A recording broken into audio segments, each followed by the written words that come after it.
So, brother, welcome to another episode of the Rising Kings Show. My name's benjaminsalkeld. I am the founder of Rising Kings and the creator of the Rising Kings Academy. And in today's show, I'm going to talk to you about how I quit porn over 2,555 days ago, and to share with you something that a lot of people just aren't talking about around this particular topic.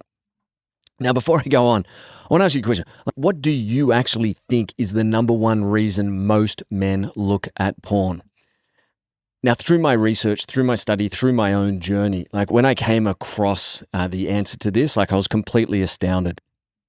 And so that's what I want to share with you today. But before I go into this, I want to ask you a massive favor. I want to grow the Rising King Show. I really want to get these messages out there, not just for vanity sake and to get more likes and all that sort of stuff, although it's quite nice, but really to help other men on this journey, driven men who want to really expand their life, to show up as better fathers, husbands, and leaders. And, I want to share the process and the systems that we're doing this. So, look, if you're on YouTube, I'd love it if you hit the subscribe button if you're getting value out of this. If you're on on our other podcast platforms, then being able to share it or subscribing to it would really help us out. The more subscribers we can get behind this, the better. The more time, effort, energy, money, resources, etc. I can put into these programs as well. Now, I know it's a bit of a cringy thing to ask, but I've just been told by the experts, this is, and my mentors, etc. This is just what you got to do, man. Get over yourself. You got to ask it. So, brother, I appreciate it if you do that. So, let me just start here by framing this.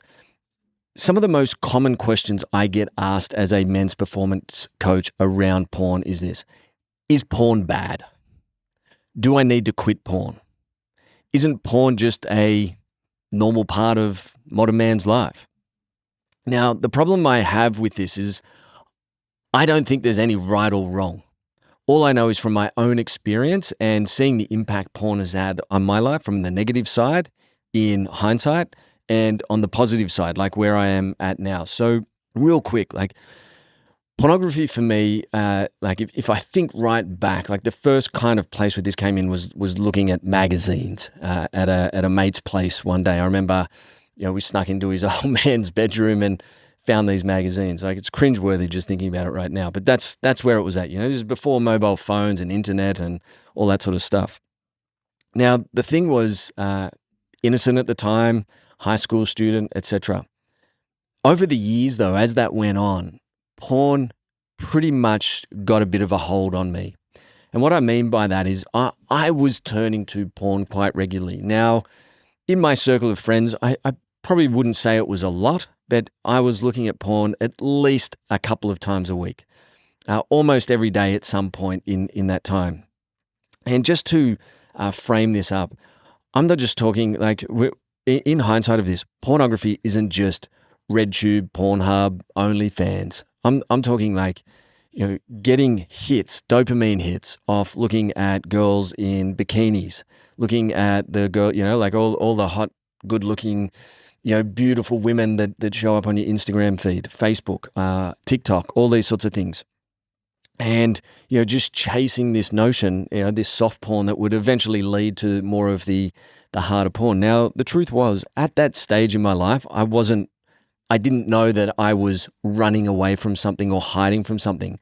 I just went to porn regularly looking for that short pulse of excitement, dopamine, feel good in the moment. And, what I've learned is that what's actually happening is I was pushing away my truth, my true feelings that I needed to work on and deal with to go for this short-term high. That's the addictive pattern. Now, where it changed for me, though, was I started to notice a distinct negative shift in my intimacy with Chosen One.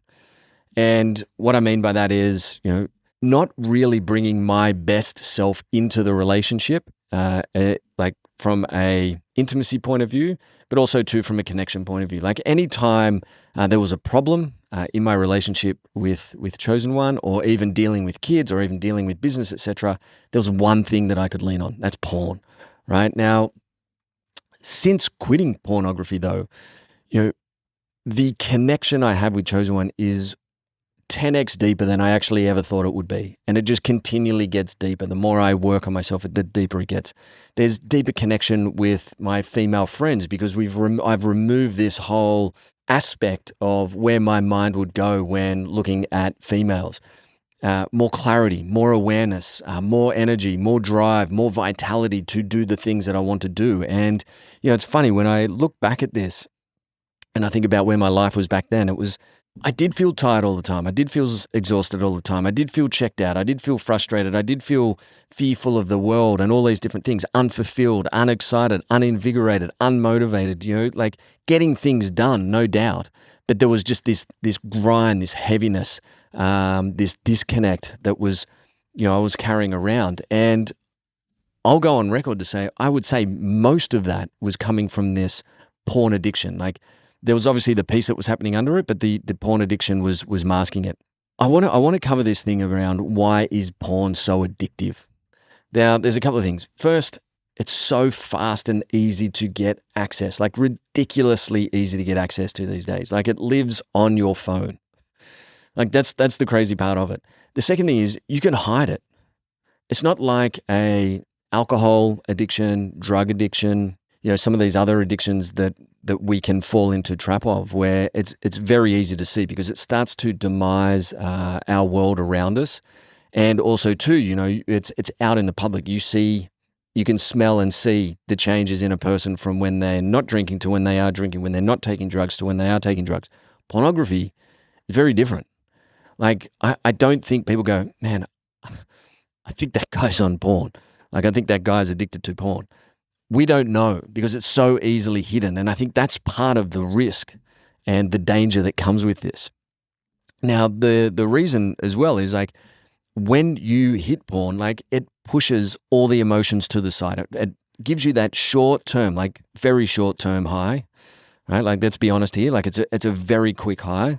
But then off the back of it, we tend to fall into the trap of guilt and shame. And so we create this spiral, like we lean on it to get the high, but then we fall into guilt and shame. And then the guilt and shame builds up, and then we got to go back to the high. And we create this, I see this like crazy cycle that is very hard. It can be very, very hard to break.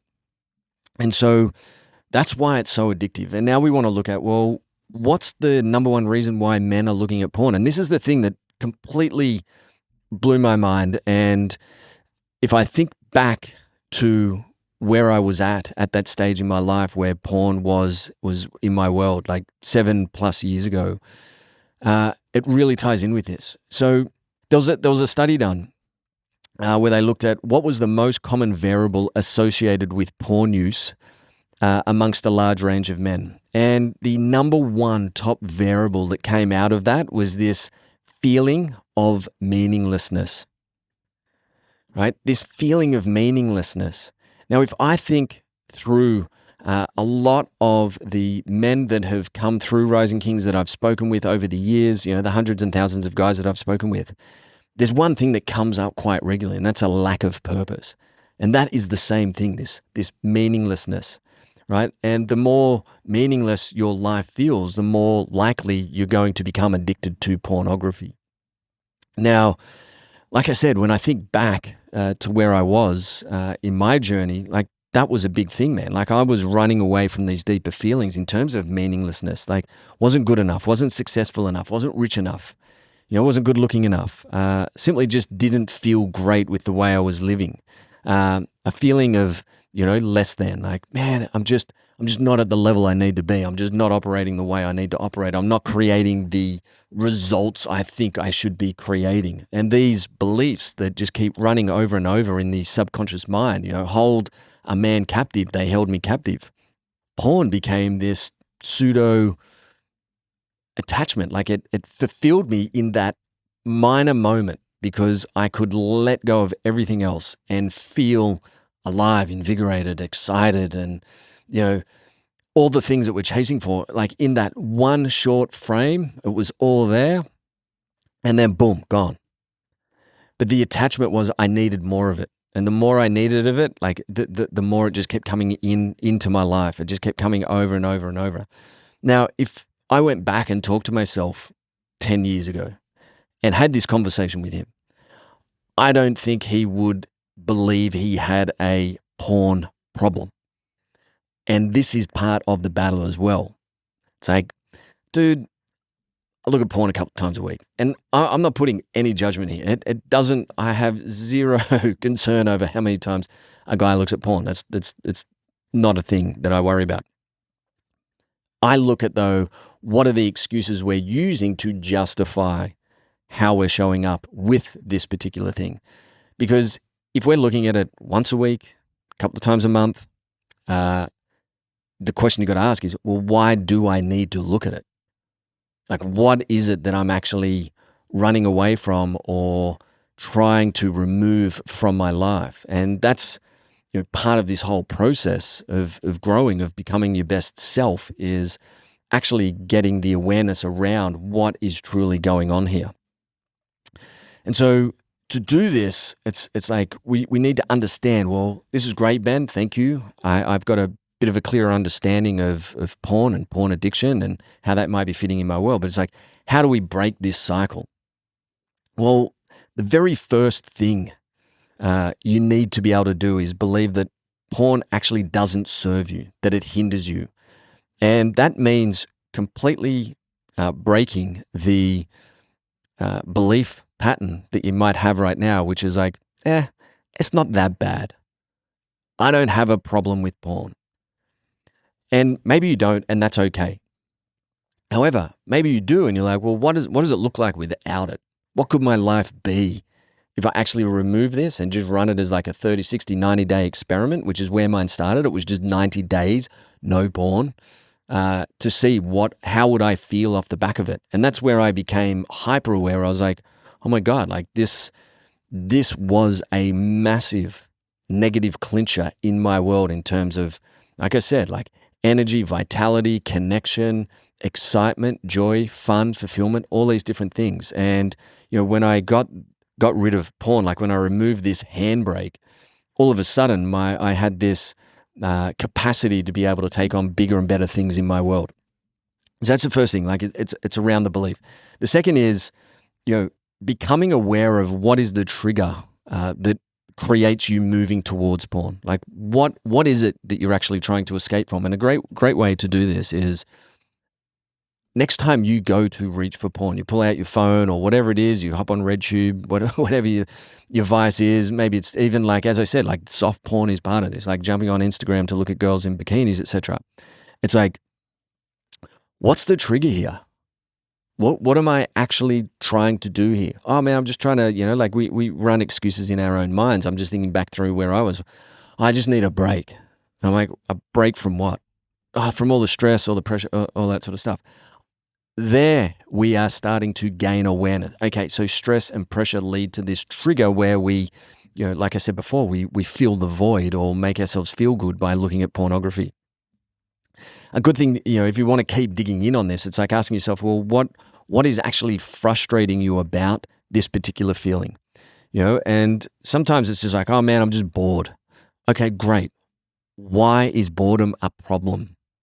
Why can you not just sit here in boredom? And these are the questions I love to ask of myself and of the men inside Rising Kings, where we start to dig deeper. Like we get beyond just this notion of personal development and hey, we've got to be good with boredom, etc. But it's trying to understand, like what I call, which is step number 3 here, which is really understanding around your self-knowledge. This is a layer that I've identified that sits underneath personal development, getting you to know you, clear on who you are, where you want to go, why you want to go there, who you need to be in order to make that happen. It's like what I call the identity work. Like, who do you actually want and need to be? And when you start to get clear on this, and this, going back to the number one problem that leads men into porn addiction, which is around this meaninglessness. If you're clear on who you want to be and where this guy needs to go, the meaninglessness disappears because now you have a purpose. I want to become that man. I am driven to become this persona in terms of how he is operating. And so one of the questions you can ask as you go through this type of questioning is, well, where does porn fit into that? Where does porn fit into this new identity? And if it doesn't fit in there and it doesn't serve, then now we've got a good leverage tool to be able to start quitting. The fourth is creating what we call a replacement routine, right? Like actually thinking about those triggers that are causing it, but instead of just jumping straight into soft porn or hard porn, whatever it is, but you actually put something else in place. For me, like I would go for a walk, I would stretch, I would literally get out of the environment. Like I'm big on environmental shifts and changes. And so whatever the environment was that I was sitting in, I would get out of that just to change my, all my inputs so that all of a sudden I wasn't just thinking about this notion of porn. Now, here's the beauty of this.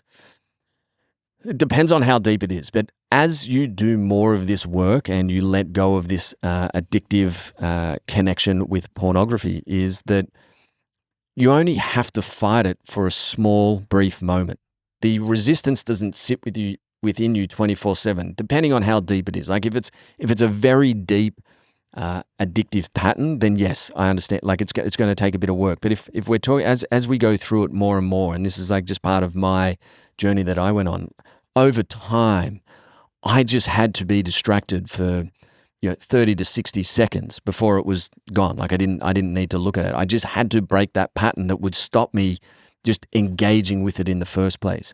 And so, it's almost like building this momentum. It might be very hard at first and it might take quite a lot of work and a very big environmental shift. However, over time, the less you use it, the less you look at it, the less you lean on it, the less it becomes an attachment and the less resistance you need to push through in order to not fall into its addictive vices. And then number 5 is, to really make this stick, man. Like I can't tell you enough, brother, but surrounding yourself with a strong peer group. Now, I'm talking about not just, hey, I need to find a peer group of men who are giving up porn. I'm talking like surround yourself with guys who inspire, empower, and support you. And for example, if you go back and listen to last week's episode here on the pod, like I interviewed one of the Rising Kings brothers, Brooker, like shout out to Brooker, man, like who went out and punched out a 100K ultra marathon, in a short period of time as he led towards it. And it's when you surround yourself with guys like this, like even in the past week since interviewing Brooker, we've had other brothers that have signed up to an ultra that have just completed their first marathon. We've got guys doing Ironman triathlons, like doing all these phenomenal, amazing events that all of a sudden you're not thinking about porn anymore. It's like we're playing a bigger game here, a better game. Porn does not serve. Like porn, as I said, depletes you of the energy, of the vitality, of the inspiration that you need in order to live your best life. And so you've got to surround yourself with these types of people so that you can get out there and start crushing it, man. Like really start lifting your level of vibration. And the best way to do that is to surround yourself with other men who are on this path. And the other thing is, like probably a bit of a blatant plug here right now for Rising Kings. That's what we're here for, is, if you want this type of group of guys, then, there will be a couple of links in the show notes, etc. before where you can find out more information, or head over to risingkings.com.au, check it out. We can support you with this if you're that right type of guy, if you're the right fit. So here's what I want to close out on. Porn is a very sneaky little demon. And the reason I say that is, man, it creeps up. It creeps up on you. And you think it's not that bad, and you think it doesn't have a hold of you until you realize it did. And the other part of it is it's not a standard addiction because, like we talked about before, it's hidden. It's easy to hide it away. It's easy to pretend that you don't have a problem with porn. And on the flip side is it creates a lot of guilt and shame when you're doing it. And what I mean by that is, I want you to think about this. The guy who comes forward, and there's a lot, right? Like who tells you that he quit booze. We're like, man, that's awesome. Awesome job. We start to reflect on ourselves. Man, I wish I could give up. I could give up booze. The guy who tells you came in, quit sugar. Same thing. Man, that is awesome. I'm so proud of you, brother. Like that's amazing. He quit sugar, etc. we're able to reflect, man, I'd love to give up sugar. But the guy comes forward and says, hey man, I just quit porn. It's kind of like, oh, it's a bit awkward. Oh, that's good. I don't have a problem with porn. I don't need to quit porn, but that's good. It's this hidden, and that's what I was saying in the title here, what no one is talking about. It's such a scary hidden little thing that if it's not looked after, it can and will erode a man's life. And I think there's two things that kind of sit with this, and I'll close on this. One is we don't think it's that hard to quit porn. And I want to challenge you on that. Now I'm not just saying, hey, I don't look at it for a week, or I only look at it a couple of times a month. I'm saying run 90 days without it. And I'm talking down to the level of soft porn. I'm not talking just, hey man, I don't look at RedTube. I don't look at OnlyFans. I don't look at Pornhub, whatever else is out there. But what's your Instagram feed say? What's your Facebook feed say? What's your TikTok feed say? If I jump in and you look at your search where the explore button, and it'll show you all things that you look at regularly and brings it in. Have a look at that. Like hit explore on Instagram on your phone next time and see what it feeds you. And I can tell you, most men, it's showing up with beautiful women, bikinis, all this sort of stuff that is related to soft porn. And I'm not saying that there's a problem with this. I'm just saying when it takes over your life and starts eroding your life, then there's a problem. The second is there's a bit of a stigma around it. Like it feels dirty. Like there's a feeling of guilt and shame that comes with it. Take power over it, man. Like just own it. I pause here because I'm cutting out swearing, as some of you guys know. So I'm cutting out swearing. So it's like, just own this stuff, man. Like own it. Okay, I look at porn too often. I need to stop. Great. How do I do that? Go back through this podcast episode. Understand what it is, how it's holding you entrapped, and how you need to move forward in order to break it. Because I can tell you, man, like this was probably the first addiction that I let go of. This and drugs, right? Alcohol's still there, all this sort of stuff. Like I'm talking, as I said, 2,500 days ago, like over seven years ago. Being able to break this, right? My life completely changed when I made that shift. It was not easy. It was uncomfortable. However, it has delivered a phenomenal amount of positive results in my life through marriage, through the way I show up for my children. Like I'm a father of a 13-year-old son and a 12-year-old daughter. If I don't have this stuff in check, how can I have an honest conversation with my son if he's looking at pornography and I'm saying don't, it's not good for you, etc. that I am. And then thinking about my daughter and where that fits in, right? Like you just got to own it and then step through it and then break this pattern. And so I'd love to hear your thoughts on this. So if you resonate with this, you've got thoughts on it, you've got input, insights, etc., like comment below. I'd love to get your input on it. I appreciate you tuning in. I really hope you got a lot of value out of this. And as I said, if you want to get deeper on this, you want to learn more about it, you want to understand it at a deeper level, maybe it's, how can I get support here, etc. Like head over to risingkings.com.au. We've got a bunch of resources, etc. on there. But like I said, this thing starts with this inner journey. Who do you want to become? Think about that notion that I talked to you before around meaninglessness. Who do you want to be, man? Like who do you really want to be? And why do you want to be that guy? And until you get clear on this guy that you want to be and how serious you are about becoming him, this stuff is very hard to let go of. So that's all I got for this week. I hope you enjoyed it. I hope you got a lot of value out of it. Again, monologuing here, Ben on the mic, risingkings.com.au. Big love to you all. Stay strong. So brother, I just want to thank you for tuning in and listening or watching the Rising Kings show. It means a lot to me. I'm very grateful to have a listener like you and listeners like the Brotherhood that we have out there tuning in. What I would love though to really help expand this, to help us grow it, to help us be able to invest more time, effort and energy into it is one of two things, or both. The first is I would love it if you would subscribe. If you enjoy this content, you like getting this content, please hit the subscribe button so that we know you're getting the content every week and when we put it out there. And then secondly, I'd love it if you knew people in your network or people who you feel could get value out of this particular episode and this particular show that you've listened to today. So I'd love it if you could share it or subscribe. It would mean a lot to me. Looking forward to continuing on this journey with you. Thanks very much for tuning in. Stay strong. See you next week.